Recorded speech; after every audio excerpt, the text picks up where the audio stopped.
Good evening and welcome to the official opening of the Australian National Film and Sound Archive in Canberra on a rainy night. Tonight's going to be rather different to the usual formal affairs that you associate with the openings of institutions in the national capital. There'll be fewer formalities and more entertainment, because after all, that's really what the archive is all about. The Prime Minister, Mr. Hawke, is due to arrive here soon, and he'll be joined by about 600 people from the film and entertainment industry from around Australia. Hi. Mr. Hawke, can we just... Mr. Hawke? A couple more. Oh, there's one here. Yeah, there you are. Excuse me, Prime Minister. G'day. Yeah, you all right? Yeah. Can we just... Mr. Cohen, finally the Film and Sound Archive has opened tonight. What's your reaction to what's happened here? Well, one of shock and amazement. I've lived with this for the last 8 or 9 months, and when I first took it to Cabinet, I hoped that maybe 5 years from now we'd have our own building. In a series of strokes of luck, a building becoming available at the time, a building that's so suitable for a Film and Sound Archive, and hard work by people like Bob Hogg. The Prime Minister took a very personal interest in this, but people like Colin Pitson and Ray Edmondson brought this thing all together. Brilliant work by the NCDC has made this just a fantastic success. And if you'd have told me 8 months ago that we'd have this here now, I would have said, well, you know, it's impossible, but here it is, and it's just fabulous.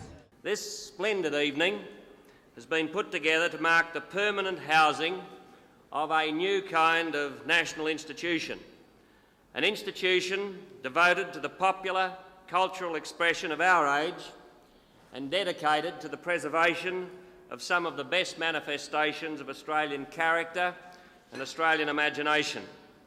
And this is appropriately a night for light-hearted celebration, because we are dealing with media which are synonymous with entertainment, immediacy, and the stuff of our life and times and of our dreams. But our purpose is serious.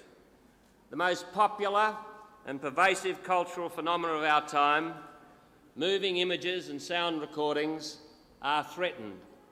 Not only do the laws of physics and of chemistry limit their lifespan, but there is also a widespread inclination to regard such material as expendable and of secondary value.